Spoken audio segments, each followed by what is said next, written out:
Kung naubusan ka na ng content sa Facebook at wala ka na talagang maisip, well, tutulungan kita. Dahil ito pong ituturo ko sa inyo ay talaga pong recommended ni Facebook. Paano nga po ba ito? So don't forget to subscribe our YouTube at i-follow nyo rin po ako sa Facebook para doon po sa ating mga tutorial. Huwag na po nating patagalin yan guys. Pumunta po kayo sa inyong Facebook page or Facebook profile.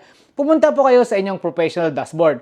Dito po, hanapin nyo po yung content. So, sa content po na yan, pagka-click nyo po, bumaba po kayo, scroll down, scroll down, scroll down.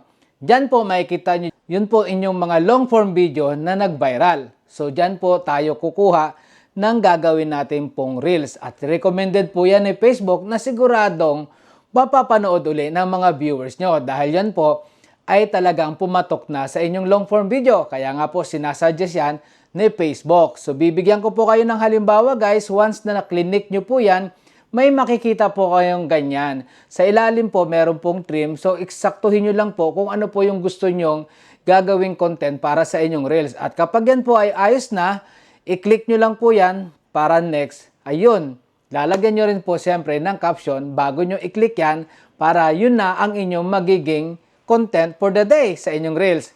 Ngayon, papatunayan ko po sa inyo na ito pong content na example na ginawa ko ay umabot na po yan ng 300,000 plus before. Pero dahil nga po yan ay top performing doon sa aking mga pinost sa long form video, so yan po ang sinuggest ni Facebook. At alam nyo ba guys na yan ay umabot pa ng 19,000 viewers and dadami at dadami pa po yan dahil nga po pinapanood at nagko-comment po tayo sa mga viewers natin na nagtatanong regarding nga po dyan sa ginawa kong tutorial. So guys, umabot po ng at least almost $1 plus yung kinita ko dyan. So, di ba? Not bad. Dahil guys, hindi naman tayo magkakaroon ng milyon kung wala tayong $1. O hindi po ba? Pangarap lang po yan. Pero, syempre, ang importante dito guys, hindi ka nawala ng content araw-araw. Meron kang may upload na yan pa ay recommended nga po ni Facebook. So guys, ano pang hinihintay nyo? Well, bumalik po kayo dito kay Nutnut Palaboy. Don't forget to subscribe my YouTube at panoorin nyo po lahat po ng mga topic na nandito po sa aking tutorial. At for sure po, meron po kayong matututunan dyan at ma-encounter na mga problema dito sa Facebook na hindi nyo pa alam.